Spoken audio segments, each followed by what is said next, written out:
జనులు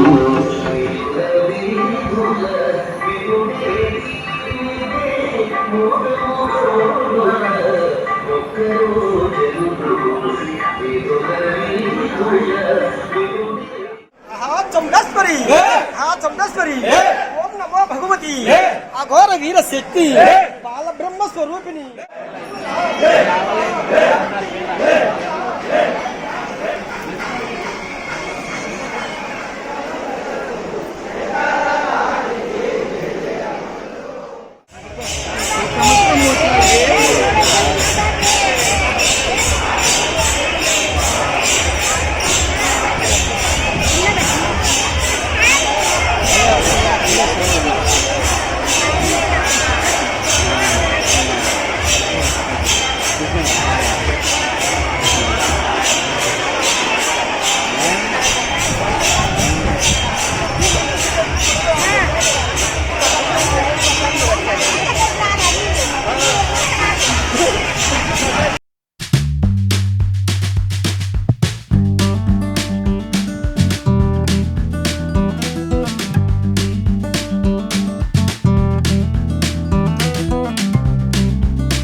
భక్తాదులందరూ కూడా ఆషాఢ మాసము అమ్మవారి జయంతి సందర్భంగా వచ్చే ముందస్తు శుభాకాంక్షలు. శ్రీ నందవరం చౌడేశ్వరి అమ్మవారికి ప్రతిరూపమైన జమ్మలముడిలో వేసినటువంటి శ్రీ చౌడేశ్వరి అమ్మవారికి గ్రామం తరపున తొగడవీర క్షత్రియులందరూ కూడా అమ్మవారి యోజన కమిటీ ఆలయ దేవస్థానం అందరూ కూడా కమిటీ అందరూ కూడా సమీక్షంలో అమ్మవారికి ప్రీతిగా ఆషాఢ మాసంలో వచ్చే శుక్రవారం రోజున నందవరంలో ఈ చీరాసారే కార్యక్రమం జరుగుతుంది. ఈ చీరాసారే కార్యక్రమం ఎందుకు జరుపుతారు అంటే స్త్రీలందరూ కూడా సౌభాగ్యంతో సుఖ సంతోషాలతో పుత్రులతో పుత్రికలతో జీవితకాలంతో కూడా సుఖ సంతోషాలతో ఉండాలని సౌభాగ్యంగా ఉండాలని చెప్పేసి అమ్మవారికి చీరాసారే కార్యక్రమం జరుపుతారు. ఈ కార్యక్రమం జరపడం వల్ల దేశమంతా కూడా సుభిక్షంగా ఉండి చక్కని సమయంలో వర్షాలు పడి పంటలు పండడం జీవరాశులతో కూడా ఆహారం లభించే విధంగా అమ్మవారు అనుగ్రహిస్తుంది. కాబట్టి అమ్మవారికి చీరాసారే కార్యక్రమం జరుపుతారు. దీనిలో అమ్మవారికి ప్రీతిగా పండ్లు వారి చేసిన విధంగా శక్తానుసారంగా పిండి వంటలు చేసుకొని ఆ పిండి వంటలు అందరూ కూడా తెచ్చి అమ్మవారి దగ్గర సమర్పించి భక్తాదులు కూడా ఇవ్వడం వల్ల వారు తృప్తి చెంది మనకు కావలసిన కోరికలంతా కూడా అమ్మవారి ప్రతిరూపంలో దైవం మానస రూపేనా అని చెప్పి ఉన్నారనమాట. దైవము అంతా కూడా మనుషు రూపంలో కనిపిస్తుంది. 10 మంది కూడా నేను తీసుకోవడం కాకుండా 10 మంది కూడా ఇవ్వడం వల్ల మాకు మంచి జరగాలి మీకు మంచి జరగాలనే కార్యక్రమంలో ఈ కార్యక్రమం అంతా కూడా జరుగుతుంది. దేవి యువజన సేవా సంఘం తరపున ఈ ఆషాఢ మాసంలో అమ్మవారికి చీరసార కార్యక్రమం నిర్వహించాము. ఈ కార్యక్రమము ఈ జమ్మలమడుగులో ఇది తొలిసారిగా నిర్వహించడం జరుగుతుంది. ఇటువంటి కార్యక్రమం మన నందవరంలో గత కొన్ని సంవత్సరాలుగా జరుగుతుంది. ఈ కార్యక్రమం ప్రజల శ్రేయస్సు కోసము, పర్యావరణ సురక్షణ కోసం చేస్తున్నాము. ఈ కార్యక్రమానికి సహకరించిన ప్రతి ఒక్కరికి మరియు కార్యక్రమంలో పాల్గొన్న ప్రజలందరికీ, మహిళలకు మా ధన్యవాదములు. అలాగే గుడి తరపున దేవాలయ ట్రస్ట్ మెంబర్స్ కు మా కృతజ్ఞతలు మరియు మీడియా మిత్రులకు, ట్రాఫిక్ లో సహకరించిన పోలీసు వ్యవస్థకు ఇదే మా ధన్యవాదాలు. విజయ సేవా సంఘం వారి ఆధ్వర్యంలో ఈ చీరాసార కార్యక్రమం జమ్మలమడుగులో నిర్వహించబడుతున్నది. ఈ చీరాసారని ఆనవాయితీ శ్రీ నందవరం చౌడేశ్వరి దేవాలయము కమిటీ వారు నిర్వహిస్తున్నారు గత కొన్ని సంవత్సరాలుగా. ఆ ఆనవాయితీని జమ్మలమడుగులో తొలిసారిగా తీసుకొని వచ్చినాము. ఇది అక్కడ చెన్నకేశ్వర స్వామి దేవస్థానం నుండి అమ్మవారి సన్నిధి వరకు ఈ చీరాసార కార్యక్రమం జరగబడుతున్నది. ఈ కార్యక్రమము మన శ్రీ నారాపుర వెంకటేశ్వర స్వామి సన్నిధి నుంచి మన చౌడేశ్వరి దేవాలయం వరకు ఈ ప్రోగ్రాం మేళ తాళాలు, మంగళ వాయిద్యాలు తీసుకురా గ్రామస్థంగా వచ్చినాము. ఈ కార్యక్రమము ఇంత ఘనంగా జరగడం ఈ జమ్మలమడుగులో తొలిసారి. ఈ కార్యక్రమం సహకరించిన కమిటీ సభ్యులకు, గ్రామ ప్రజలకు, మా యువజన సేవా సంఘం సభ్యులకు, మీడియా మిత్రులకు, పోలీస్ శాఖ వారికి అందరికీ మా యువజన సేవా సంఘం తరఫున ధన్యవాదాలు తెలుపుకుంటున్నాము. ప్రతి సంవత్సరము నందవరంలో జరుగుతున్న ప్రోగ్రాము ఈ సంవత్సరము జమ్మలమడుగులో ఈ చౌడమ్మ దేవాలయము సంఘం వారు నిర్మించడమైనది. ఆషాఢ మాసంలో వస్తే అమ్మవారికి చీరాసార సమర్పించడమైనది. కావున మాకందరికీ చాలా సంతోషంగా ఉంది. జమ్మలమడుగు ప్రజలకు ఈ చీరాసార కార్యక్రమము 6వ తారీఖు నుంచి అందరికీ టోకన్ల ప్రదర్శనంగా చేయడం జరిగింది. మాకు ఈ సంవత్సరంలో ఇదే ప్రస్తుత సమయము. మేము బాగా విజయవంతంగా వచ్చినాము. అమ్మవారి దయతో ఏ కార్యక్రమం జరిగినా కూడా మేము అన్నిటికీ పాల్గొంటున్నాము. మాకు అమ్మవారి ఆశీస్సులు మాకు ఘనంగా ఉన్నాయి. అందరికీ ప్రజలకు కూడా అట్లానే ఉండాలని కోరుకుంటున్నాము.